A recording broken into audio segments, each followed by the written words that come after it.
झोंकेंगे साला चाय कुछ भी हो क्या बोला এটা হিন্দি ছবির ডায়লগ আজকাল পুতিন কাকু আওলায় দর্শক ইট মারবা পাথর খাইতা না।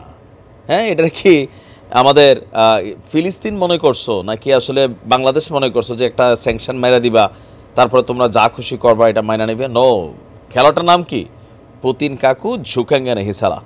আপনাদেরকে আজকে গতকালকে একটা নিউজ দিয়েছিলাম যে রাইসি সাহেবের মৃত্যুর এই সময়টাতে রাইসির যে মিত্র শক্তিগুলো আছে তারা সাময়িকভাবে কিছুটা ডিস্টার্বড, কিছুটা তো মন খারাপ তাদের।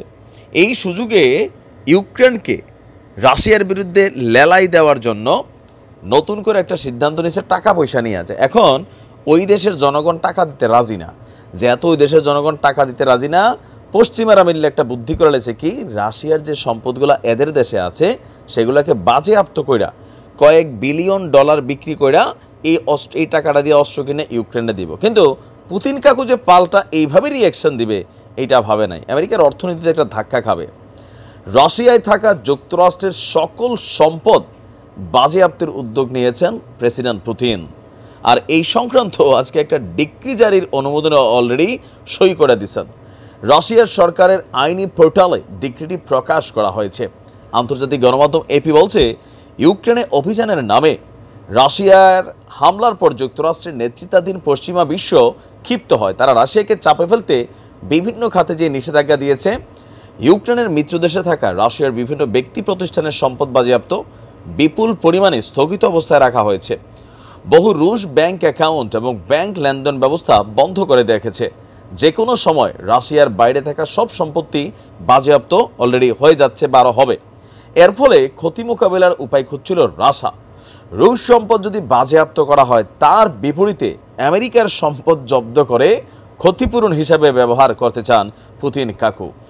আপনার আচ্ছা, পুতিনের সই করা ডিক্রিতে বলা হয়েছে যুক্তরাষ্ট্র বেআইনিভাবে মস্কোর সম্পদ বাজেয়াপ্ত চেষ্টা করছে, যা অগ্রহণযোগ্য।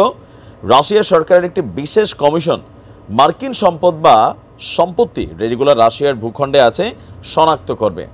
রাশিয়ায় থাকা যুক্তরাষ্ট্রের স্থাবর অস্থাবর সম্পদ সিকিউরিটিজ, রাশিয়ান প্রতিষ্ঠানে থাকা আমেরিকান কোম্পানিগুলোর শেয়ার বা ব্যক্তির শেয়ার এবং সম্পত্তির অধিকার আপনার কি বলা হয় যে এটা জব্দ করার জন্য মস্কো সিদ্ধান্ত নিয়েছে। এই ডিক্রি বাস্তবায়নের সুবিধার্থে রাশিয়ার আইনেও সংশোধনী আনা হবে। এই জন্য ইতিমধ্যে কাজও শুরু হয়ে গেছে। খুব শীঘ্রই প্রয়োজনীয় কার্যক্রম শেষ করতে পুতিন কাকু নির্দেশ দিয়েছেন। এটাকে বলে বাপের বেটা সাদ্দাম নাকি? খেলাটা তোমরা শুরু করছো, তোমার দেখা দেখি বাকিরা কথাবার্তা শুনতেছে। পুতিন বোঝে যে একদম মাথাটারে ধরতে হবে। আমি খুব খুশি হয়েছি, এভাবেই জবাব দিতে হয় আমেরিকাকে। জবাব না দিলেই আপনি কিন্তু ডাবাইলেই। আর আমেরিকার জবাব দেওয়ার জন্য দুইটা শাম ছিল, একটা তো আল্লাহটাকে চলে গেছে, একটা শাম আছে। দোয়া করে আল্লাহ ওনারে হায়াত দিয়া বাঁচাই রাখুক, আরও কয়েকটা বছর দরকার আছে ভাই। পুতিন কাকু আগায় যাও। হ্যাঁ।